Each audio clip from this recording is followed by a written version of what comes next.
በእሳት ውስጥ ሄደና አላቃጠለንም። ይገርማል አቤት ሲደንቃል ባለፍንበት መንገድ ጠበቀን ያሻገረን። ሃሌሉያ ሃሌሉያ ሃሌሉያ ሃሌሉያ።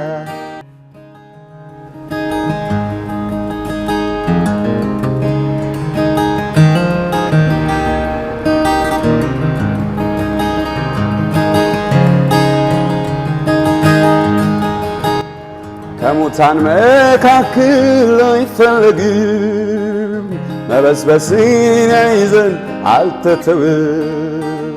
ተነስቷል ጌታ ሞትን አሸንፎ የሰይጣንን አለቅነት ናስልጣን ገፎ። ሃሌሉያ ሃሌሉያ ሃሌሉያ ሃሌሉያ ሃሌሉያ ሃሌሉያ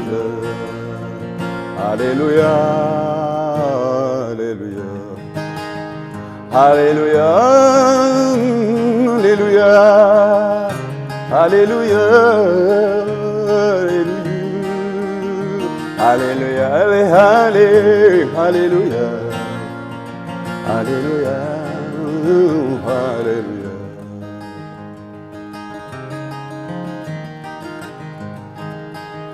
እንደ ጸጋው ባለጠግነት መጠን በደሙ ቤዛነታችንን አገኘን። በደላችን እነሆ ተሰረየልን። ክብር በአብ ለእግዚአብሔር ይሁን። ሃሌሉያ ሃሌሉያ ሃሌሉያ ሃሌሉያ ሃሌሉያ ሃሌሉያ ሃሌሉያ ሃሌሉያ ሃሌሉያ ሃሌሉያ። እንኳን ለብርሃነ ትንሣኤው በሰላም አደረሳችሁ። ዛሬ እንደምታውቁት የጌታችን የመድኃኒታችን ኢየሱስ ክርስቶስ የትንሣኤ በዓል ላይ እንገኛለን። የትንሣኤ በዓልን ምክንያት በማድረግ ታዲያ በፕሮቴስታንት እምነት ውስጥ ያገለገለ በመዝሙሮቹ ጌታን ያወደሰ ያከበረ ዘማሪ ወርቅነህ አላሮ የዛሬ የትንሣኤ በዓል ፕሮግራም እንግዳይ ነው። እንኳን አደረሰ። እንኳን አብሮ አደረሰን። እንዴት ነው በዓል ስትመጣ ግርግሩ? የበዓል ግርግሩ በጣም ቆንጆ ድባብ ነው ያለው። በደስታ እየተጠባበቅኩ ነው። እንግዲህ በመግቢያዬ ላይ ቆንጆ ልብን የሚያሙቅ መዝሙር ሰምቼ ነበረ። ከአዲሱ አልበም ነው? የቆየ መዝሙር ነው።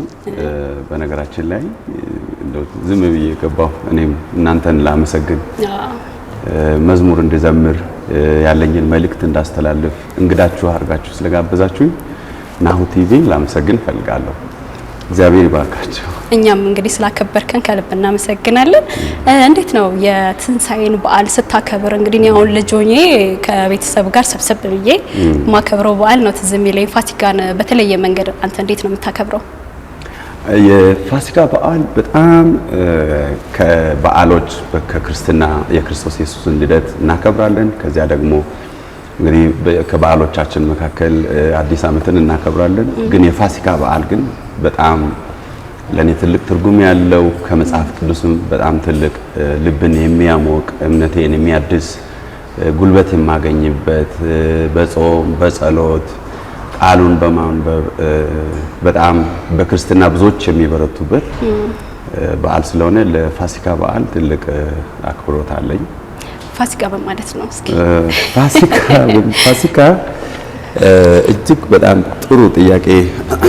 በዚህ ሳምንት እያየሁት እየነበረ ስለ ፋሲካ በዘጸአት መጽሐፍ ምዕራፍ 12 የእስራኤል ሕዝብ ፈርዖን ሕዝቡን አልለቅም ብሎ በተለያየ መቅሰፍት ይመታ ነበርና ያ ሕዝብ እንደምናውቀው ከ430 ዓመት በላይ በባርነት የኖረ ሕዝብ ነው። እግዚአብሔር ለአብርሃም ተስፋ ገብቶ ያንን ህዝብ አወጣለሁ ከዛ ባርነት ከጽኑ ተገዥነት አድናለሁ ብሎ ነበርና እግዚአብሔር ከጎበኘ በኋላ ማለት ሙሴን ከላከ በኋላ ህዝቤን ልቀቅ እግዚአብሔር ሲል ፈርዖን እምቢ ብሎ ነበርና በተደጋጋሚ በተለያዩ መቅሰፍቶች መታ ነበር። በመጨረሻው ግን የተለቀቁበት ምሽት የመጨረሻው ምሽት ላይ ዘጸአት 12 ላይ እንደምናየው ግን እጅግ በጣም የሚያስደንቅ ታሪክ ነው ያለው። እግዚአብሔር ምንድነው ያለው? እያንዳንዱ ቤተሰብ እስራኤላዊ ሁሉ የዛን ሌሊት በቤቱ እንዲቀመጥ አንድ ጠቦት ለቤተሰብ ሙሉ የሚበቃ ከሆነ አንድ ጠቦት እንዲታረድ የዚያ ጠቦት ደም ጉበናቸውን መቃኖቻቸውን እንዲቀቡ ስጋውን ደግሞ ጭርስ አድርገው እንዲበሉ ብሎ ነበረ። ቤተሰቡ ቁጥር ብዙ ከሆነ ለእያንዳንዱ ሰው አንዳንድ ጠቦት ይታረድ ብሎ ነበር እግዚአብሔር። እና የዛን ጊዜ ምንድነው የሚለው መጽሐፉ? እኔ ያንን ደም በጉበናቸው የተቀባውን ደም ባየው ጊዜ አልፋለሁ ነበር የሚለው። በግብጽ እንደምናቀው በዚያ ሌሊት በኩር የእንስሳ በኩር ሳይቀር የተመታበት ከባድ መቅሰፍት የተደረገበት ነው። እስራኤላውያን ግን ያንን ነውር የሌለበትን ተባት የአንድ ዓመት ተባት ነው የሚለው መጽሐፍ ይረዱና ይብሉ አለ። ደሙን በመቃኖቻቸው ይቀቡ እና ደሙን ባየው ጊዜ አልፋለሁ ነው የሚለው። ይህንኑ ታሪክ ወደ አዲስ ኪዳን አምጥቶ አንደኛ ቆሮንቶስ ምዕራፍ 5 ላይ ፋሲካችን ክርስቶስ ታርዷልና ነው የሚለው። ፋሲካችን ክርስቶስ ያኔ በዚያ በታረደው በግ ደም እስራኤላውያን ከጥፋት ተርፈዋል። ከዛ አጥፊው የበኩሮችን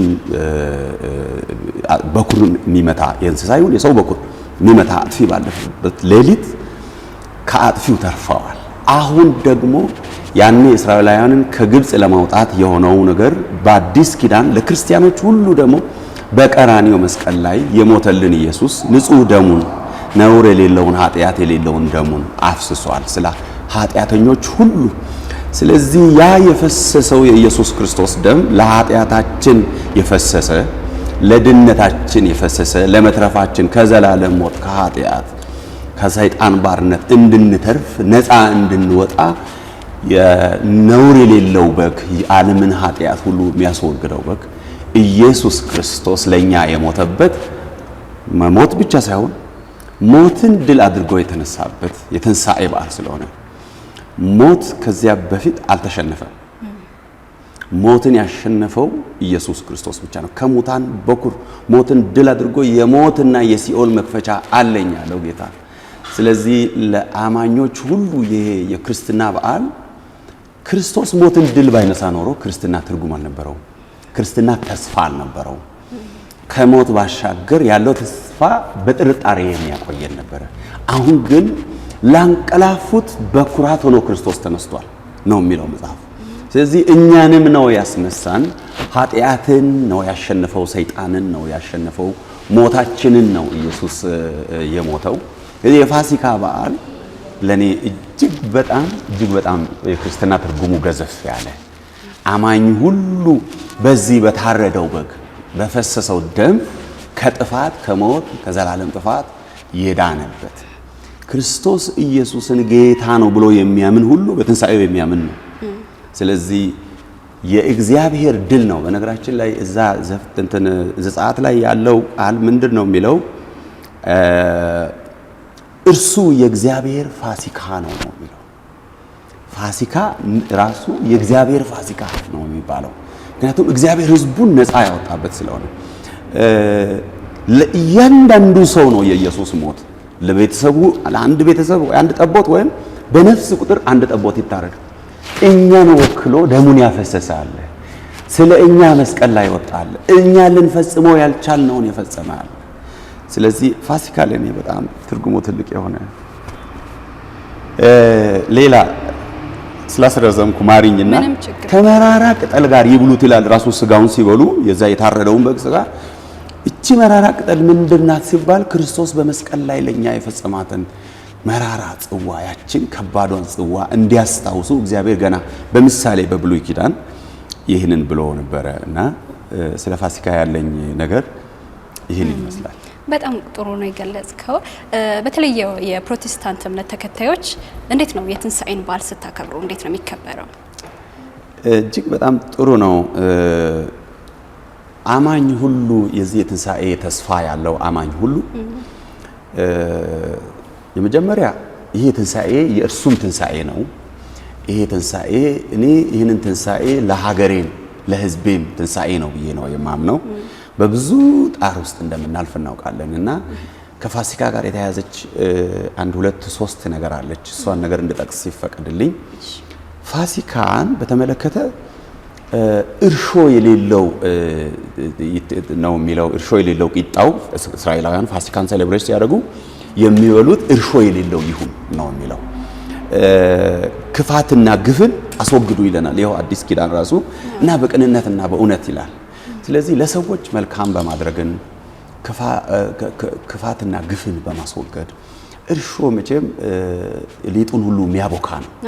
ለትውልድ ጥፋትን፣ ለቅዱሳን ጥፋትን፣ ለቤተሰብ ጥፋትን የሚያመጣ መጥፎ ነገር ነው እርሾ ያለው መጽሐፍ ቅዱስ በአዲስ ኪዳን። ስለዚህ ያንን በማስወገድ ነው ክርስቲያን ማክበር ያለበት። መብላችንን ብናካፍል ለሌሎች፣ ቸርነት ብናደርግ፣ ፍቅርን ምህረትን ብናደርግ፣ ብንቀባበል፣ ይቅር ብንባባል። በግፍ ነው ዛሬ በሀገራችን መገዳደል አለ፣ መወሻሸት አለ፣ መጠፋፋት አለ። ሰይፍ በባልንጀራችን ላይ አንስተን ብሔር ከብሔር ሃይማኖት ከሃይማኖት ትልልቅ የሆኑ በየቀኑ ደስ የማይሉ ነገሮችን ይህን ፋሲካ ምክንያት በማድረግ በይቅርታ ግፍን ክፋትን በማስወገድ እግዚአብሔር አንድያ ልጁ ንጹህ የሆነውን በጉን ያለምን ኃጢአት የሚያስወግደውን በጉን ነው የሰጠን። እኛም እግዚአብሔር የሰጠንን ነገር በመስጠት ለሰዎች ያንን የእግዚአብሔርን ቸርነት በማሳየት ብናከብር እላለሁ። በአማኞች በብዙ በዝማሬ በአምልኮ በጸሎት እንዲሁም ደግሞ በጋራ ማዕድ በመቋደስ ቅዱስ ቁርባን በመውሰድ ይከበራል። ሞር ለሁላችንም ይሄ የድል በዓል ስለሆነ ክርስቶስ ኢየሱስ ሞቶ ቢቀር ኖሮ አስብ ሞትን አሸንፎ ግን ስለተነሳ ሴሌብሬት የምናደርገው እጅግ በጣም በደስታ ስለሆነ ከማምለክ ከመጸለይ ራስን ከማዋረድ ግፍን ክፋትን ከማስወገድ ባሻገር በጎ ነገር ለማድረግ ለሰዎች ብናሳልፍ ደስ ይለኛል። በጥሩ መንገድ ነው የገለጽከው። እንግዲህ የት ነው የተወለድከው? እስኪ እሱን ንገረኝና ምናልባት ይሄን ጥያቄ ያነሳሁት ገብቶኛል።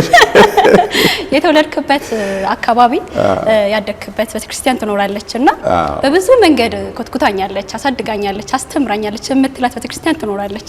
ስለዛች ቤተክርስቲያን ልታወራኝ ነው። እጅግ በጣም አመሰግናለሁ። እኔ ወላይታ ውስጥ ነው የተወለድኩት። የተወለድኩበት አካባቢ በወላይታ ሶዶና አንድ በዴሳ በሚባል ከተማ መሀል ላይ ገጠር ገባ ብሎ ነው በእግር እኔ እዛ አካባቢ ባደኩበት ጊዜ መኪና ብዙ አይገባም ነበር እና በእግር ነው የምንቆጥረው። የ2 ሰዓት የ3 ሰዓት መንገድ ነው በብዛት ያሳልፍንበት። ወይ የምትታወቀው አካባቢ ብቻ ስለሆነች ብቻ እንላለን። ግን እኔ የተወለድኩበት ስፔሲፊክ ቀበሌ ሞጣላ ትባላለች፣ ወላይታ ውስጥ ነው የምትገኘው። እዛ ተወልጄ ባደኩበት አባቴ ከ1944 እንደዚህ ጀምሮ በቤተክርስቲያን መጋቢ ነው።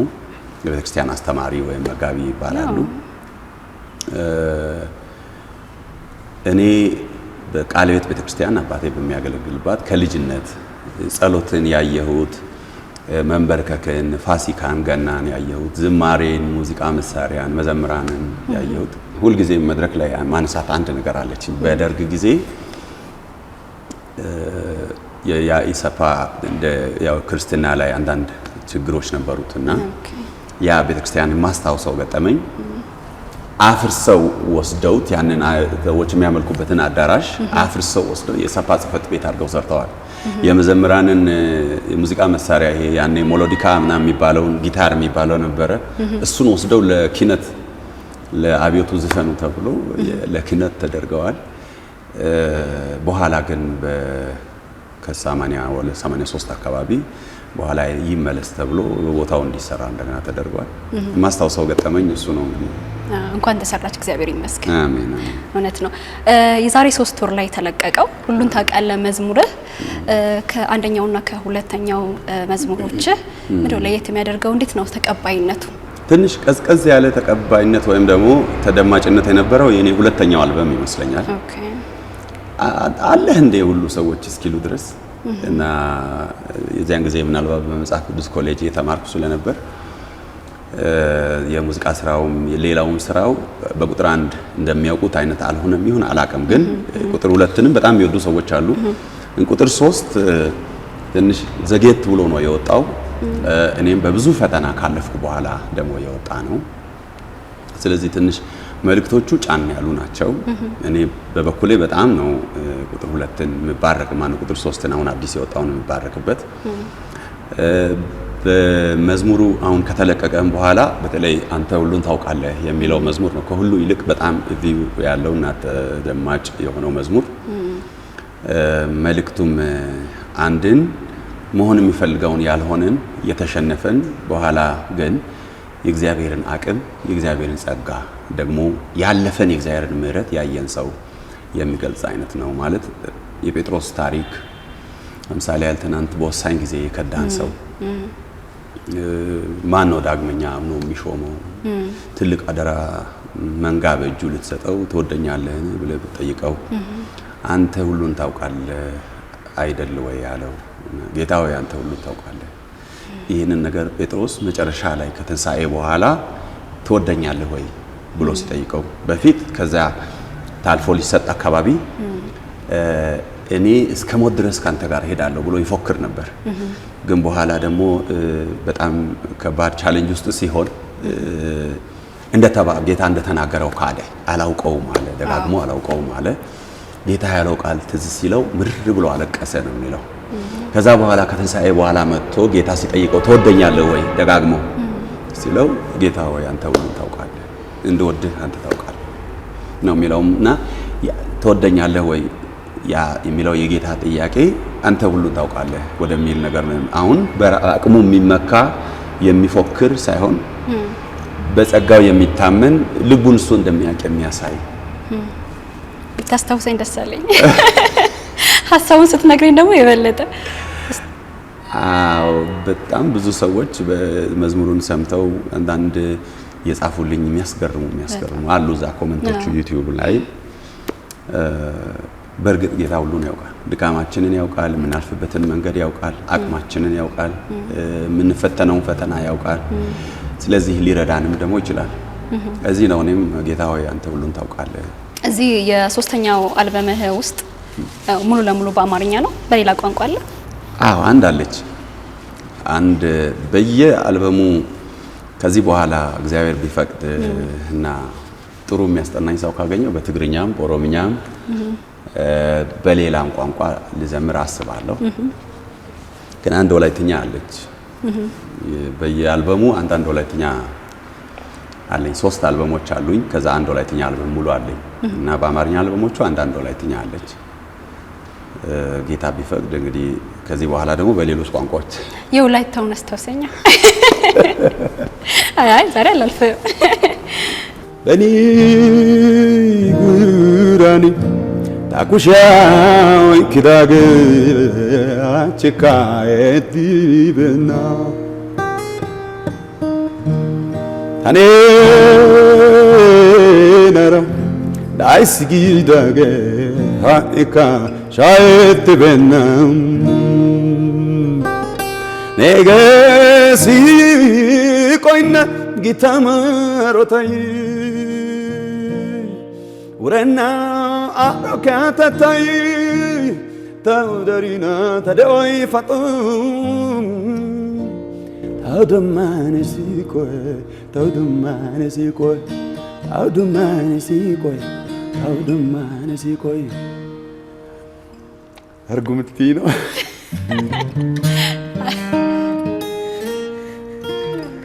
ሀሳቧንማ ትነግረኛለህ። ሀሳቧ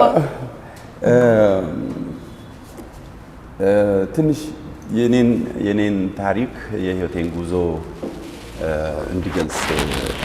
የሚገልጽ አይነት ነው። ያኔ ገና በማለዳ ወይም ደግሞ በጣም በጠዋት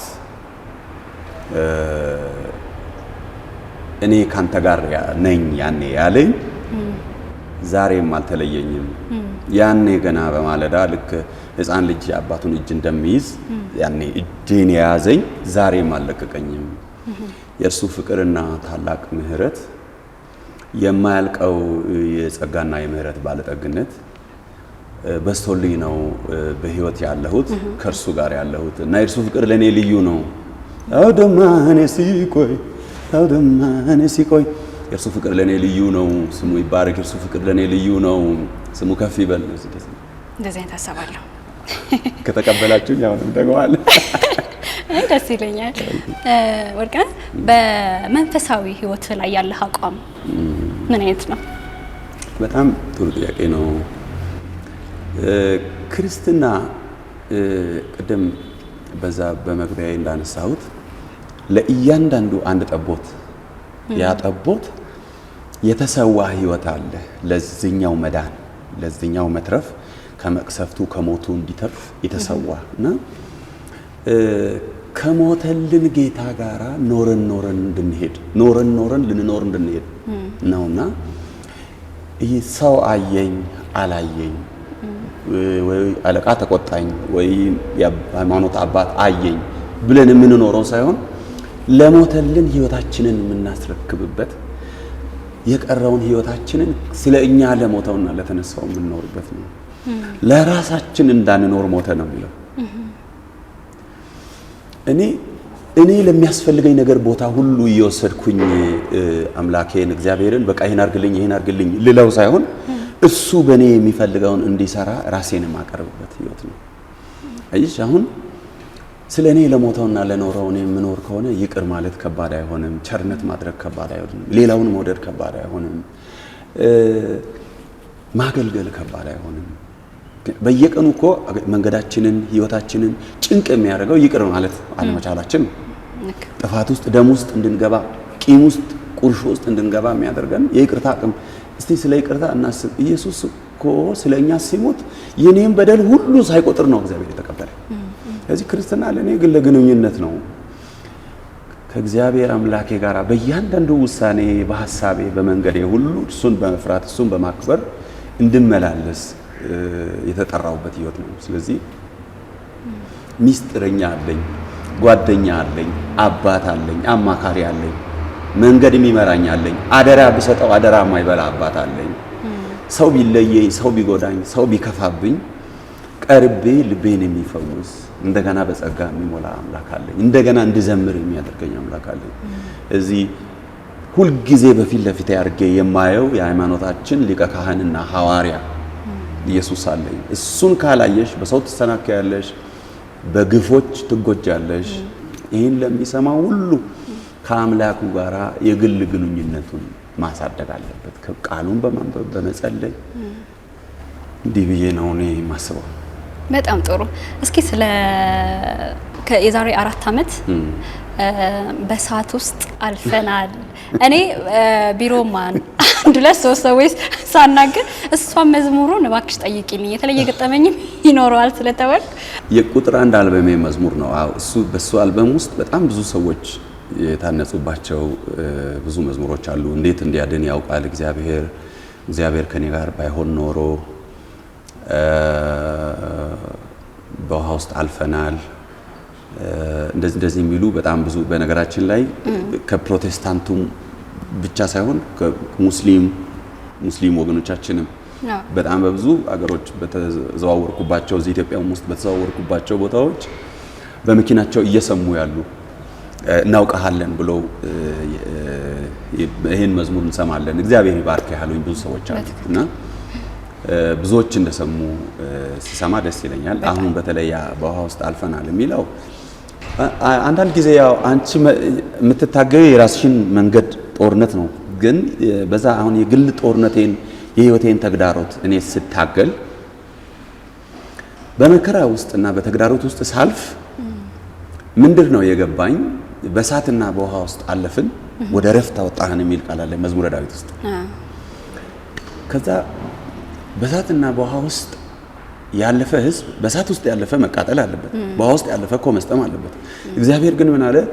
በውሃዎች ውስጥ ባለፈ ጊዜ አያሰጥምህም፣ በእሳት ውስጥ በሄድክ ጊዜ ነበልባሉ አይፈጅህም ብሎ እኔ ካንተ ጋር ነኝና ነው።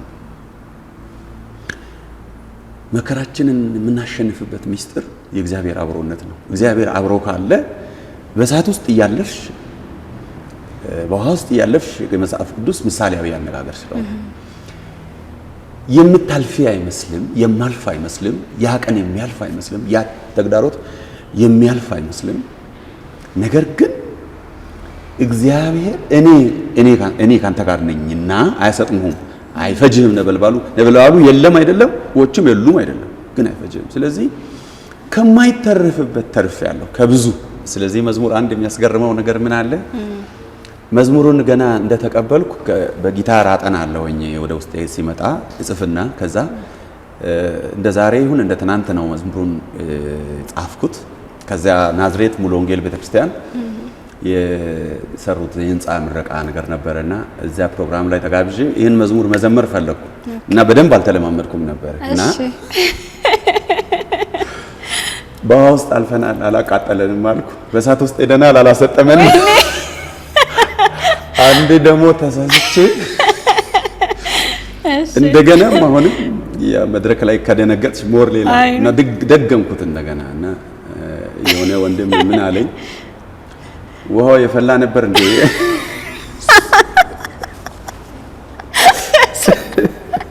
አዎ እስከዳር በሰዓት ውስጥ አልፈናል ከሆነ ውሃው የፈላ አዳማ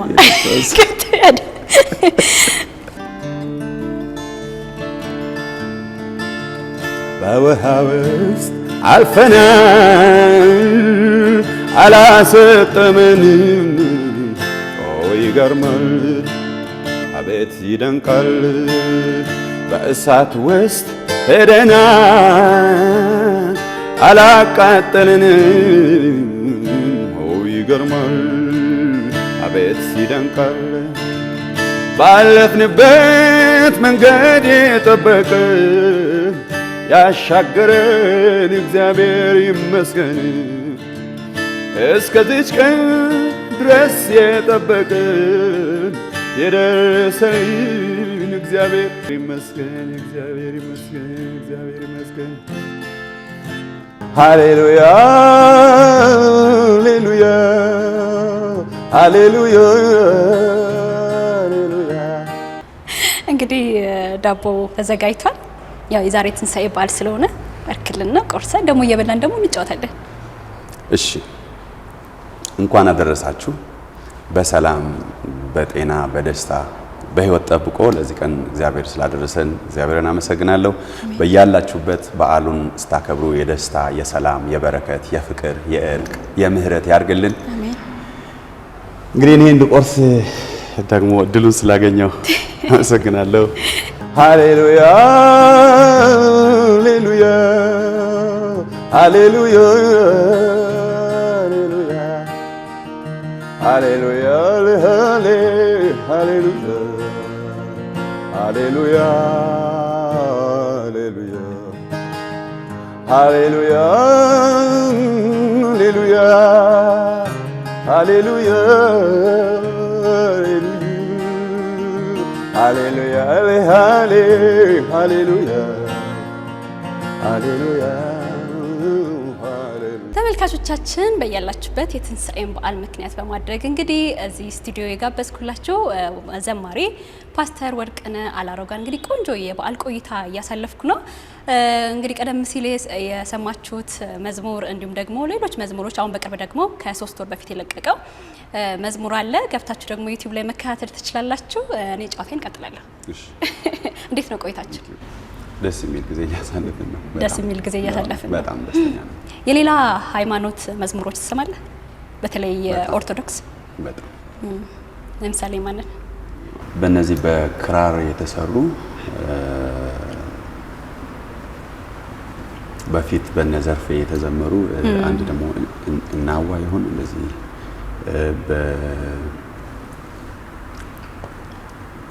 የኔ ናርዶስ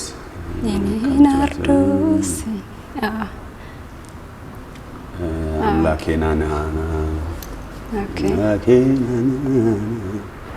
አሁን በቅርብ ጊዜ በጣም የሰማሁት ነበር።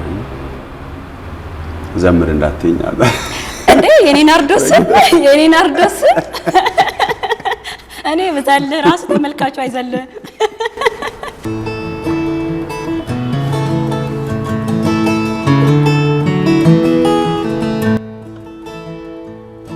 የኔ ናርዶስ የኔ ቤዛ መዓዛው ልቤን ገዛ ያንን መዳን ተመልክቼ ተከተልኩት ሁሉን ትቼ የኔ ናርዶስ የኔ ቤዛ መዓዛው ልቤን ገዛ ያንን መዳን ተመልክቼ ተከተልኩት ሁሉን ትቼ የሳሮን ጽጌረዳ ያገኘው ምድረ በዳ ስለ ፍቅር ታምኛለሁ በመስቀል ታክኛለሁ የኔ ናርዶስ የኔ ቤዛ። በጣም ደስ የሚል ልብ የሚያሞቅ መዝሙር ነው። እንግዲህ አንተ በጊታር የተለያዩ መዝሙሮችን እያሰማኝ ነው። ብዙ ጊዜ አንዳንድ የመዝሙር መሳሪያዎች ለምሳሌ ጽናጽል አንዳንድ ቦታዎች ለሆነ ሃይማኖት ብቻ የተሰጣለ፣ ለምሳሌ ለኦርቶዶክስ ብቻ ነው ይላሉ በአንድ ወገን። አንዳንድ ደግሞ ችግር የለውም ጌታ ማመስገኛ ስለሆነ የትኛውም ላይ ቢሆን ምንም ችግር የለውም ለውጥ አያመጣም ይላሉ። አንተ ከየትኛው ወገን ነህ? በዝማሬ በቅኔ በሙዚቃ መሳሪያ አጠቃቀም የኢትዮጵያ ኦርቶዶክስ ቤተክርስቲያን በጣም ጥንታዊ የሆነች እጅግ በጣም ደስ የሚል የሙዚቃ መሳሪያ አጠቃቀም ያላት ቤተክርስቲያን ነች። በዚህ በጣም ትልቅ አድናቆት አለኝ። የኛ ባህላዊ ሙዚቃ መሳሪያዎቻችንን ዛሬም መዝሙሮችን በእነዚያ የሙዚቃ መሳሪያዎች ስንዘምር እንደ መልእክቱ መጽሐፍ ቅዱስን ስንመለከት በነገራችን ላይ እንደየመልእክቱ የሙዚቃ መሳሪያው ይለያያል። ለምሳሌ ያህል የንስሐ መዝሙር በተለያዩ ምቶች ሰውነት እንዲያንቀሳቅሱ ወይ ደስታን ለመግለጽ ሽብሸባን አለ አይደለ? እንደዛ ያለ የምት መሳሪያዎች ከንስሐ መዝሙሮች ጋር ባይሆኑ ለምሳሌ ዋሽንት፣ ጸናጽል፣ እነዚህን በገና። ስለዚህ በነዛ ባህላዊ መሳሪያዎች አጠቃቀም በኢትዮጵያ ኦርቶዶክስ ቤተክርስቲያንን በጣም ላመሰግን እወዳለሁኝ። እንጠቀማለን። ዛሬም ከኛም ወገን በክራር የሚዘምሩ አሉ። ከኦርቶዶክስ ደግሞ ያንኑ አለባበስም ያንኑ ሽብሸባ ያንኑ የሙዚቃ መሳሪያ አንጥተው በዚያ መልክ ብቻ ደግሞ የሚያገለግሉ የተደራጁ መዘምራኖች አሉ። ስለዚህ ራሱን የቻለ እጅግ በጣም የተወደደ እና መጠበቅ ያለበት መልካም ነገር ነው እና በሁለቱም በዘመናዊ መሳሪያ ይሄ እንዴት ነው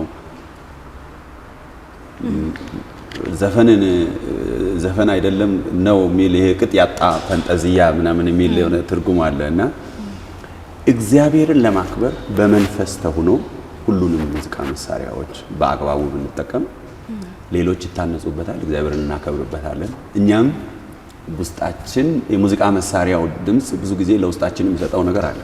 ሙዚቃው በዋናነት እኮ እግዚአብሔርን አይደለም ነው በጣም ኢምፕሬስ የሚያደርገው እኛ ሰሚውን ነው። አሁን አንዳንድ ቅኝቶች ለኛ ትርጉም አልባ የሆኑ ቅኝቶች አሉ፣ የዓለም ቅኝቶች ደግሞም በጣም ስንሰማ ያደግናቸው ቅኝቶችን ደግሞ ስንሰማ እኛን መለስ ብዙ ነገር እንድናስተውል ቆም እንድንል ተነክተን ያንን መልእክት በልባችን እንድናኖር ያግዙናል። ስለዚህ የሙዚቃ መሳሪያዎቹ በዚህ አግባብ ነው የማያቸው አጠቃቀሙንም። ቅድም የተለያዩ ሀገሮች ሄጄ ነበር አልከኝ። የት ሄድከ?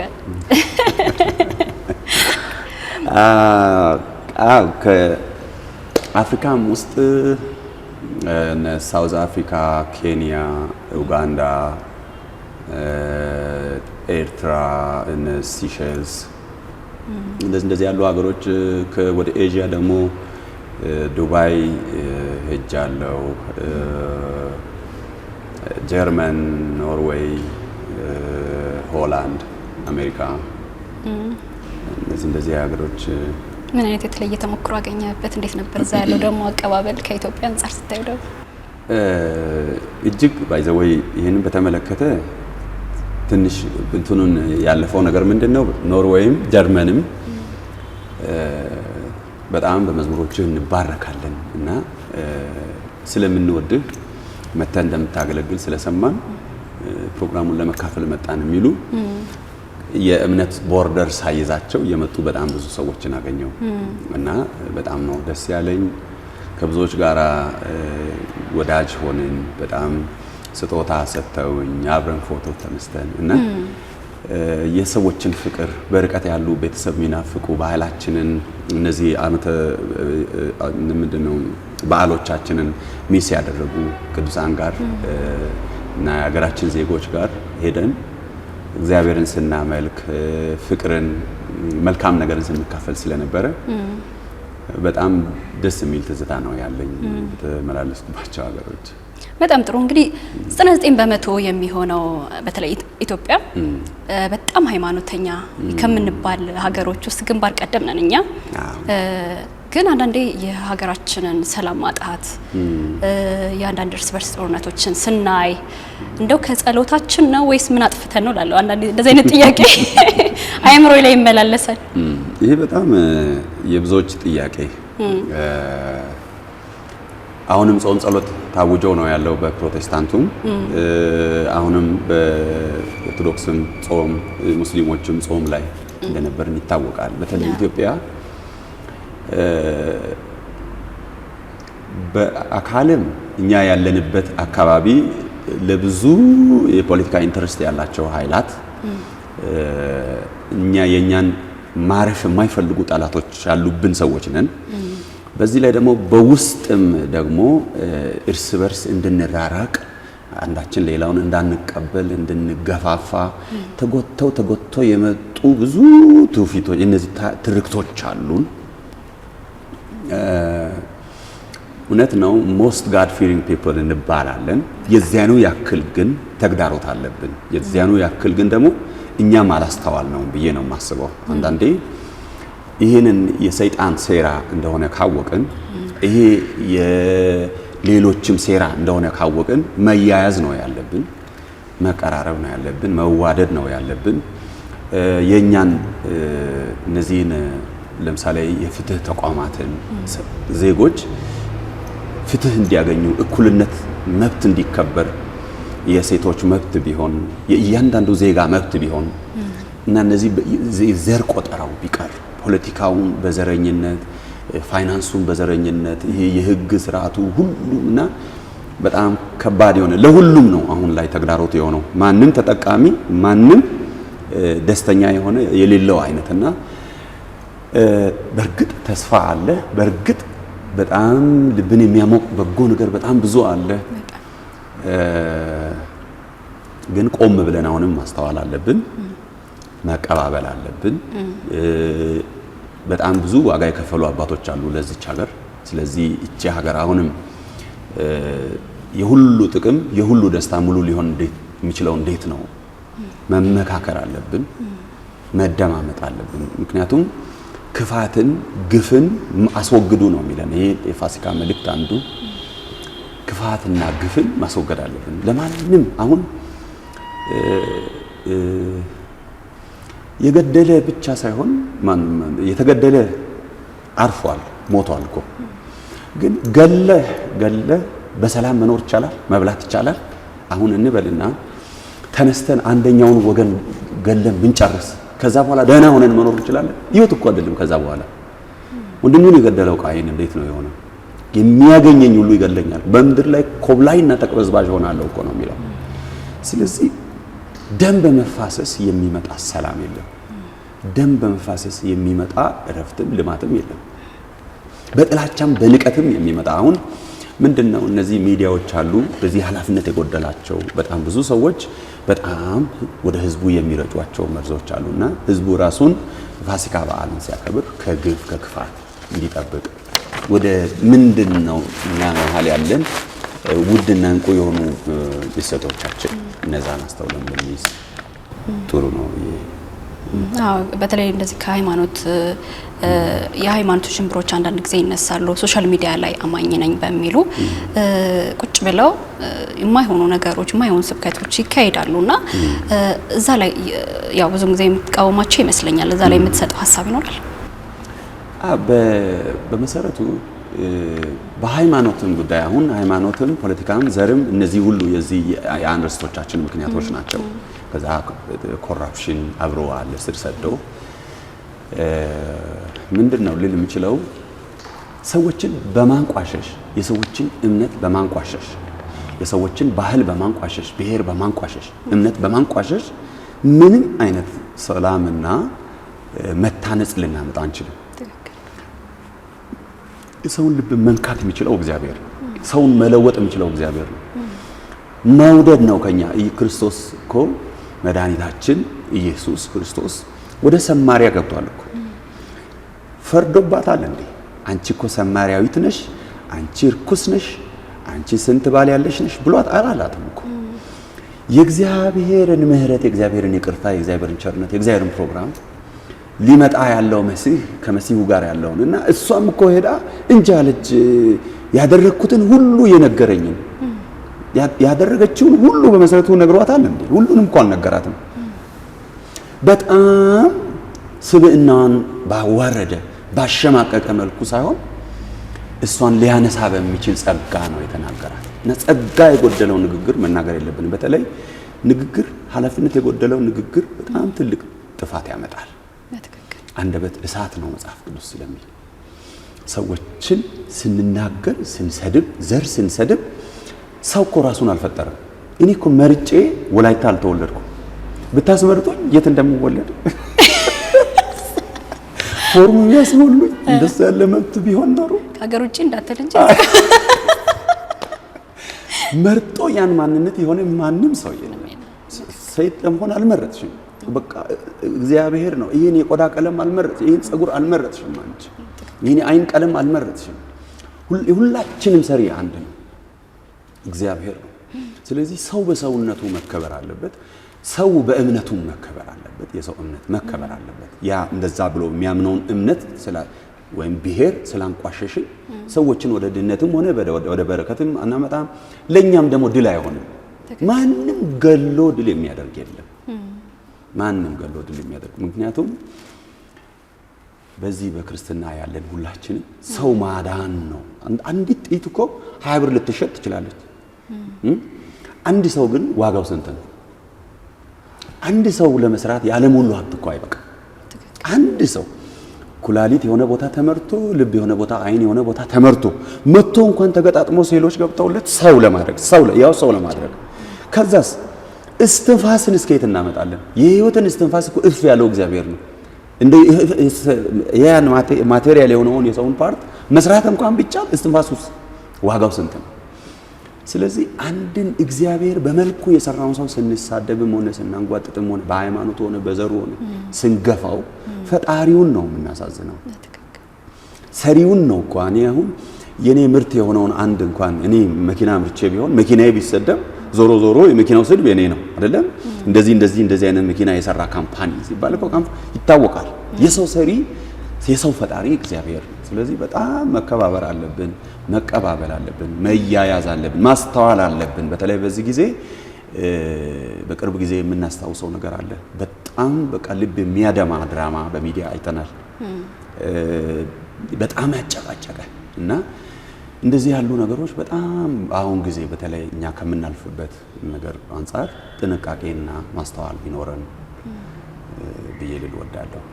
በጣም ጥሩ ሀሳብ ነው። እንግዲህ ያነሳው ወደ ማገባደጃው ደርሰናል። እንግዲህ በጣም ብዙን ጊዜ ስለ አንተ ሲነሳ በጣም መልካም ባህሪ፣ በጣም ትሁት ቀድሞ የሚነሳው ይሄ ነው። ክብሩን እግዚአብሔር ይውሰድ። በእውነት መታደል ነው በዚህ መነሳት። ከዛ ውጪ ደግሞ ሰዎች እኔን ማወቅ አለባቸው የምትለው በተለይ ስለኔ ማወቅ አለባቸው የምትለው ሌላ ነገር ካለ እስቲ ከጠዋት አንስተህ እስከ ማታ ያለውን ተግባርህን ንገረኝ እስኪ። ዘማሪ ነኝ፣ መጽሐፍ ቅዱስ ሰባኪ ነኝ። በተጠራውበት ትልቅም ትንሽም ሳልል አገለግላለሁ። ከዛ ትንሽ ወጣ ያለው ከኔ ሰዎች ሳይገምቱ የሚያገኙት ነገር ምንድነው? ስፖርት እሰራለሁ። ዋው! እና በሳምንት 3 ቀን ወይ 2 ቀን እንደዚህ ስፖርት እሰራለሁ። እና እዛ ስፖርት በምንሰራበት ቦታ ላይ መተው ሲያዩን አንዳንድ ይደነግጣሉ በጣም ለምን አንዴ እዚህ ምን ታደርጋለህ አንተ? አንድ ትራክት ስጡት ብሎ ሰጥቶ የሄደ ሰው አይቻለሁ። እሺ የእግዚአብሔር ሰው ሆይ በዚህ ምን ታደርጋለህ የሚል ጽሑፍ ጽፎበት ትራክቱ ላይ ስፖርት ቦታ ምክንያቱም እዛ የቴኒስ አለ፣ ባስኬት አለ፣ መረብ ኳስ አለ፣ ከዛ ኤሮቢክስ አለ፣ ጫጫታ አለ እና ያው የእግር ኳስ ሜዳ ላይ ሁሉም ሰው የስፖርት ልብስ አውልቀን ነው። ምንም ሃይማኖትም ስምም ፓስተርነትም ዘማሪነትም ምንም አብሮ አይገባም። እዛ ሴትም ወንድም ጾታም ምንም እርስ በርሳችን ብዙ ሙስሊሞች አሉ፣ ብዙ ኦርቶዶክሶች አሉ። ስለዚህ አንዳንድ ጊዜ በስፖርት መሀል እንጫወታለን፣ እንላፋለን። እንደዚህ ነገር ሲያዩ ግራ ይጋባሉ። ትንሽ ሰዎች የማያውቁት እኔ እንትን ስፖርቱ ነው ብዬ አስባለሁ። ከዛ ውጪ ጊታሮች አሉኝ። አንዳንድ ጊዜ በሶሻል ሚዲያ ውስጥ የሞላ ነገር ካለ ገብቼ መዝሙር ወይ ደግሞ መልእክት አስተላልፋለሁ። እነዛ ነገሮች የት ሀገር እንደምኖር ብዙ ሰው ደግሞ አያውቅም። ከዚህ የተነሳ የሆነ አሜሪካ የገባሁ የሚመስለው ብዙ ሰው አለ። አረብ ሀገር የምኖር የሚመስላቸው ሰዎች አሉ። እኔ እዚህ አዲስ አበባ ነው የምኖረው። ማንም ሰው ሊያገኘኝ በሚችልበት ገላጣ ቦታ ነው ያለሁት። ስልኬ አለ። አመት በዓል በዚህ አጋጣሚ ሊጋብዘኝ የሚወድ ቢኖር አለው። በጣም ጥሩ። እንግዲህ የዛሬ የትንሳኤ በዓል ፕሮግራም ካንተ ጋር በጣም ቆንጆ ቆይታ አድርጌያለሁ። በጣም ልብ የሚያሞቁ ሀሳቦችን አንስታል። ናሁ ቲቪ ተመልካቾቼ እንግዲህ በየቤቱ ደግሞ የትንሳኤ በዓል የሚከታተሉም ተመልካች ይኖራል። በዛውም እንግዲህ ለተመልካች የምታስተላልፈው እንዲሁም ለቤተሰቦች እንኳን አደረሳችሁ ማለት የምትፈልገው ካለ አዲሱን አልበምም በዛው እንድታስተዋውቅ እኔ ጋበዝኩ። በጣም አመሰግናለሁ። ያልሰማችሁ ብዙዎች ትኖራላችሁ። በተለይ አዲሱ አልበሜ ኢትዮጵያ የአልበም ምረቃ የሚባል ነገር አልተዘጋጀም። በአሜሪካን ሀገር በሜሪላንድ ባለው ቤተክርስቲያን ነው ተጸልዮ ተለቋል የሚል ነገር የተነገረው። ስለዚህ በሀገር ውስጥ ያላችሁ እንደዚህ ያለ አልበሙን የምንለቅበት ምንም አይነት ዝግጅት ስላልተደረገ አልሰማንም የምትሉኝ ብዙዎች እንግዲህ በዩቲዩብ፣ በአይቲዩንስ፣ በስፖቲፋይ በተለያዩ ፕላትፎርሞች አልበሙ አለ። ያንን አልበም እንድትሰሙ ጋብዛችኋለሁ። ሌላው በዚህ አዲስ አመት እንግዲህ በበዓል እግዚአብሔር ለኢትዮጵያ የትንሳኤ፣ የክብር፣ የፍቅር፣ የምህረት፣ የመቀባበል ያርግልን። ጓደኞቼ፣ ወዳጆቼ፣ ቤተሰቦቼ በሀገር ውስጥም በውጭም ያላችሁ በብዙ ነገር ደግሞ የደገፉኝን፣ ያገዙኝን፣ ያበረታቱኝን በሙሉ ታንኪዩ ልል ፈልጋለሁ። እናንተንም እንግዳችሁ ስላደረጋችሁ ታንኪዩ ላለሁ። እኛም እንግዲህ ስላከበርከን እግዚአብሔር ያክብርልን። አሜን። ተመልካቾቻችን በዛሬው በጌታችን በመድኃኒታችን በኢየሱስ ክርስቶስ የትንሳኤ በዓል ላይ ታዲያ እንግዳይ አድርጌ ከእናንተ ጋር አብሮ ቆንጆ ቆይታ ያደረገው ዘማሪ ፓስተር ወርቅነህ አላሮ ጋር ቆንጆ የትንሳኤ በዓል ፕሮግራም አድርጌ ነበር። በየቤታችሁ መልካም የትንሳኤ በዓል እንዲሆንላችሁ ተመኘው። ሰላም። ሃሌሉያ ሃሌሉያ ሃሌሉያ